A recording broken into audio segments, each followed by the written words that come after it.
Monster Ed Gein Story is the brand new Netflix series that just hit the service at the beginning of October. After season one with Jeffrey Dahmer and season two with the Menendez brothers, Monster Ed Gein is about the true life story of one of the most notorious, probably the most famous serial killer of all time, Ed Gein, who in this show is played by Charlie Hunnam. In this limited series, which is 8 episodes long, we go through the life of Ed Gein, go through his murders, his family life, his sexuality, his murders, who they inspire, if it's film, if it's true life murders after he gets caught. All of these things are tackled in this series. Among the supporting performances is Susanna Song, who plays Adeline Watkins, someone who's the main romantic interest for Ed throughout the series.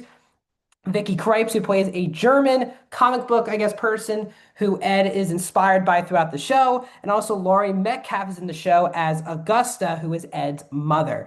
As I said, the series is 8 episodes long. The shortest episode is 48 minutes, with the longest being the season finale at an hour and 5 minutes. So welcome back, everyone, to a brand new TV show review here on Max Talks Movies. My name is Max, and we're talking Monster, the Ed Gein story. So if you're new to the channel, guys, please hit that subscribe button and ring that bell for notifications. I do movie, TV show reviews, out-of-theater reactions every Monday. I break down the box office, and I also do movie franchise rankings. If you like any one of those things, please subscribe and ring the bell. Comment down below. What are you guys' thoughts on Monster, the Ed Gein story? Did you like it? Did you not like it? Are you excited for the fourth season, I guess, of the anthology show with Lizzie Borden coming out next year? Where does this rank for you? Was this better, worse than the Dahmer and the Menendez brothers show? Love to hear your thoughts down in the comment section down below. Also, guys, please hit that thumbs up button. So, going into the show, I obviously did not hear at first when I started watching the show the divisiveness, more negative, the negative criticism towards this series. And there was negative criticism towards Dahmer, that show, and also the Menendez brothers show. Now, I am someone who's normally not into learning as much about serial killers. I know it's a very hot thing to watch when you're watching, not a hot thing to watch, but a lot of people are into true crime and serial killers in particular, both in film and in TV shows. But the ones I did watch were Ryan Murphy, who once again created the show, Ryan Murphy's monster shows, where you have, I thought Jeffrey Dahmer that show was an excellent show. I thought his one last year about the Menendez brothers, I thought was solid. It wasn't great, but I didn't think it was offensive or horrible. I thought it was pretty good as well. So I am now ready to continue watching the show, which includes Lizzie Borden next year. But obviously, I heard all of the negative criticism, heard the same things about the first two entries of Monster, so that didn't really scare me off of watching Ed Gein. Now, I didn't know the specifics of Ed Gein, but I did hear that again, this is the guy who inspired the serial killer that inspired movies like Psycho, Texas Chainsaw Massacre, and Silence of the Lambs. This is what those movies' killings and characters are kind of based off of Ed Gein. And while he might not be the most famous serial killer, I think people don't understand his impact on the world and what his killings inspired for basically the last 60, 70 years. And I thought for me, this was an absolutely frustrating watch where this show really should be one of the best ideas for a serial killer show, where you have the guy who inspired all of these, not just those movies, but also so many serial killers were inspired by Ed Gein. The fact that this guy was so crazy that he didn't go to prison for what he did. He got to put in this facility because he was so mentally insane, and how doing those things and you only get put into this like care facility. This is a brilliant idea for a show like this. And I thought they did miss a huge opportunity here.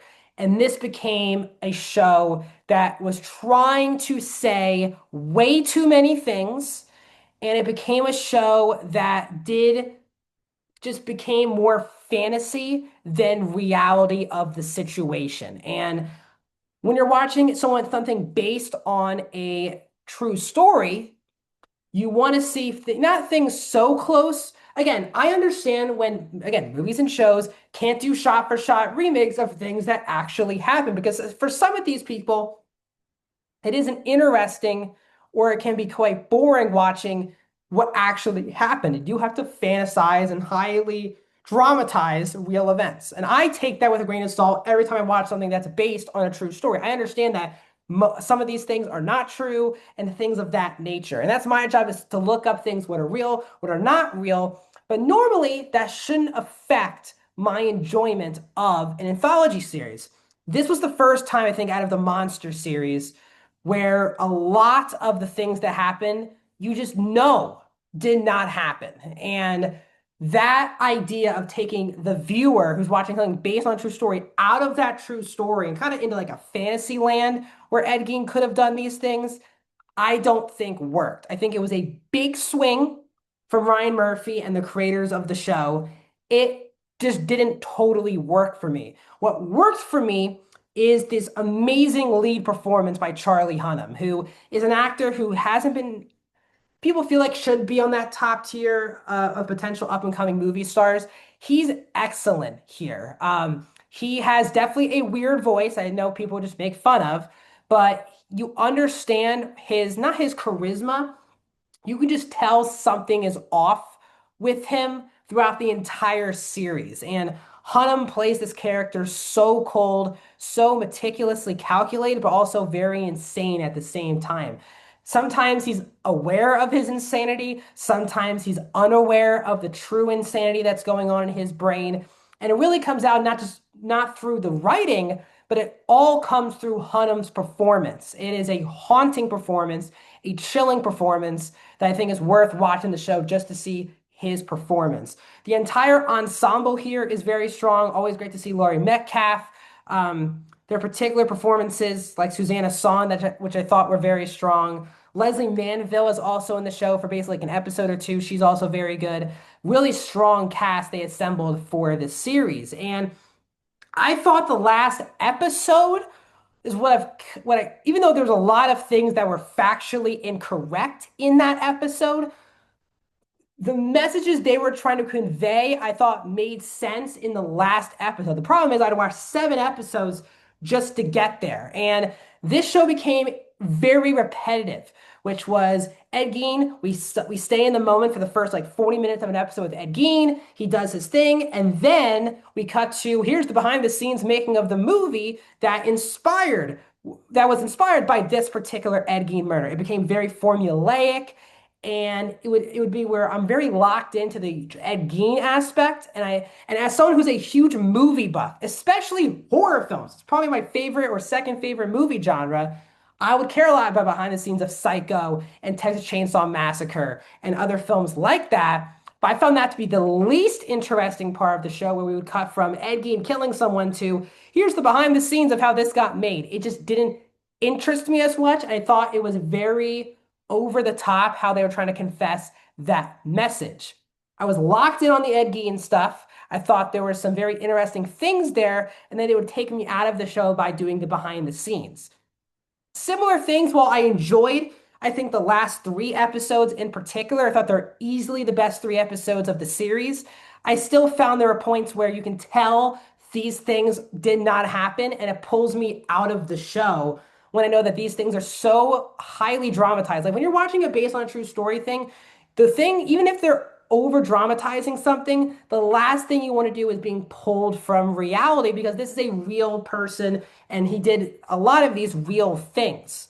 And especially when you look into the real situation with Ed Gein, it does make you think, why did they do put so much emphasis on things that didn't happen more than things that did happen? And I can totally understand why people do not like this show, especially if you maybe care about some of these people who are being put in this situation, that it can be quite offensive what they do with particular real life people on this show. I totally understand that. And I do think at times this show absolutely crosses the line in a bad way. But I think with showing the violence of Ed Gein, I thought they crossed the line in a good way. If you're gonna do an Ed Gein show, you kind of have to go all the way. And I thought the most interesting theme, which really only got brought out by the final 2 episodes, was so many people filmmakers, killers were inspired by this guy, but they kind of twisted his story into doing things for themselves.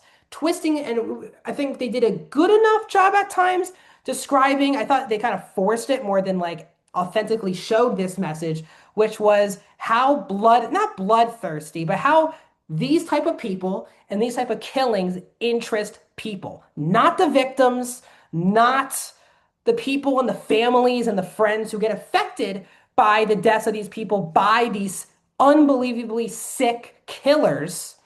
We tend to focus on gore. We tend to focus on sexualizing in horror movies like these. And we tend to just want to focus on the people who kill these innocent people instead of focusing and caring about the people who fall victim to these killers. I thought there were times where this show did this effectively and times they didn't. And I think this show can be very dark, dark in a good way. It really lets you think about society and how we think about violence and death. That we live in such a society where true crime and serial killer shows and movies do interest people at such an alarming level. And how does that reflect on society as a whole?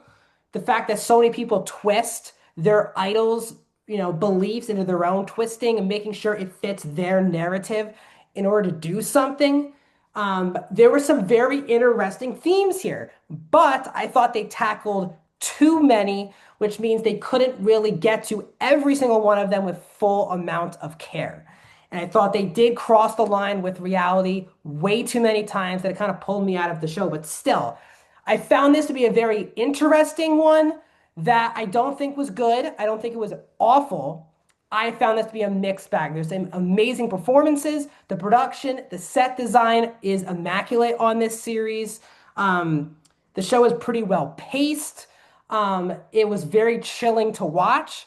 I just thought they had so many huge opportunities to take even bigger swings and to go into more depth about particular things. And I thought this show kind of missed the boat. So that's a lot of thoughts because I had a lot of thoughts on this series. But overall, I'm giving Monster, the Ed Gein story, a 2.5 out of 5. And I'm going to go 48% for the new Netflix series. It's my least favorite of the three Monster series that Ryan Murphy has done on Netflix. So what are you guys' thoughts on this series? Let me know down in the comments. Like this video, subscribe to my channel, and I'll see you guys in another video very soon.